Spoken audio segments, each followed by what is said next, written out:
So this is Characteristics of Capitalism, Part 2. In the last video, we talked about the first two characteristics, which is rule of law and property rights. And in this video, we want to tackle the remainder, the other five. So the first one we want to look at is market forces. In a capitalist economy, you're going to have market forces. So remember what we just learned in Unit 2 when we learned about supply and demand, and that supply and demand are these two forces that force price into just about the right place. This perfect price called market equilibrium. Well, those are market forces. And if you have a capitalist environment, then you're going to have that.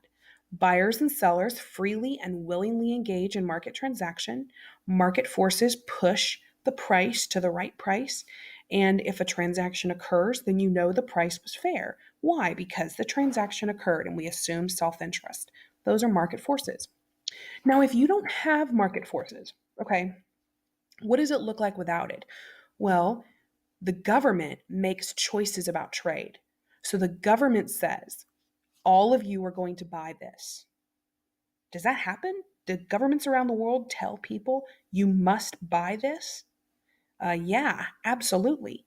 Um, you must buy this type of education. You must buy this type of car. You must buy this health insurance. Okay, like absolutely. Governments control the markets. So if you don't have market forces, that means the government controls the prices. The government goes in and says, we're in charge of all the banks. We're in charge of all the grocery stores. Okay, there's a lot of price floors and ceilings. So remember when we learned about that, where the government enforces prices? Well, this is going to be an economy that has a lot of that. All right. And then the government regulation, tons of government regulation if you don't have market forces. Okay. So our next point is profit motive. In profit motive, people are free to risk any part of their wealth to generate more wealth. This picture that you see is a picture of Bill Gates' home. And you look at that picture and you're like, wow. And that's just a close up. If you actually scroll out like bigger, he has like this huge like complex on his property with, pools and multiple houses. It's incredible. Well, why is that such a big deal? Because you have to have the motivation to make money.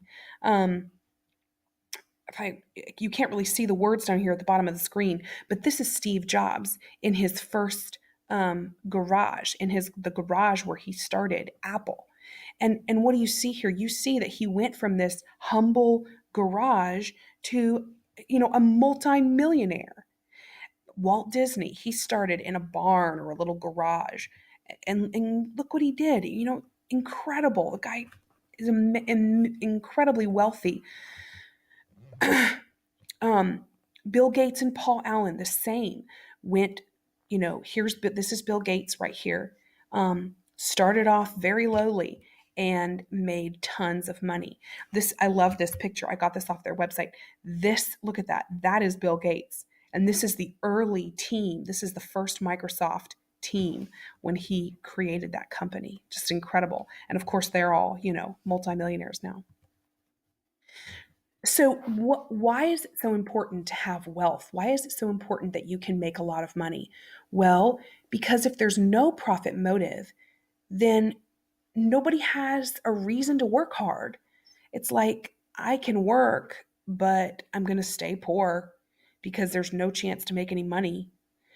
So you can see this if you have a country that the GDP is really, really low, if the standard of living is really, really low, then you can tell there's not much profit motive here.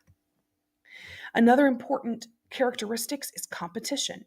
You've got to have competition. We have talked about competition so much in this class. It's almost ad nauseum.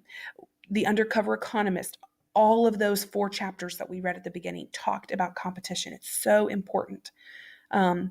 So I think you understand this, but in a free capitalist economy, you've got to have competition. If there's no competition, what happens? Well, if there's no competition, that means that the government favors one particular company more than another, right? So somebody has a total monopoly. Like here's an example. Like, what if the government signed a deal with like Verizon and said, okay, Verizon, you can be the only phone company in America. Everybody else has to stop. You can be the only one. Well, what would happen? Well, obviously, Verizon would raise their prices. They're the only ones. No one can compete with that. They're a total monopoly. Okay. Another thing that happens if there's no competition is goods and services are given out for free. Like what? Yeah, think about that. If goods and services are given out for free, nobody can compete with free. You can't start a business and give your stuff out for free. So this is also an indication that there's a lack of capitalism. Another characteristics is innovation and entrepreneurship, just like we mentioned with all these incredible people who started businesses in their garage. In a free or a capitalist economy, there's going to be this idea that you should start a business, you should be able to take a risk, and that should be encouraged. If there's no innovation, then you're going to see in that country very few business licenses given. Okay, so you can look at the numbers, like how many business licenses are you given? And it's very, very difficult to start a business. Like the things that we read about Peru and then about Cameroon, those are all illustrations of no innovation. There's lots of barriers to do business. And then, of course, the last one is just economic freedom. Just this idea that everybody can just do what they want. If you want to go work for Apple, go work for Apple. If you want to go flip burgers, go flip burgers. You're not tied down. Do what you want. If you want to work one job for 20 years and then flip and do something else, that's totally fine. Economic freedom is this idea that everyone can do what they choose. They can make their decision in their own self-interest. If there's no economic freedom, that means people are required to do what the government says. There's no options for people in that country. You don't get to choose what you're going to do. You just do what the government says. So those are your characteristics of capitalism, and I hope that you can understand that these characteristics make up what we call a capitalist or a free market economy. And remember, it's not all or nothing. Most of the time, countries fall on the spectrum. So it's like if we would say this is command economy over here and this is free or market economy over here, countries fall somewhere in the middle. Nobody is like perfectly free or perfectly command. Okay.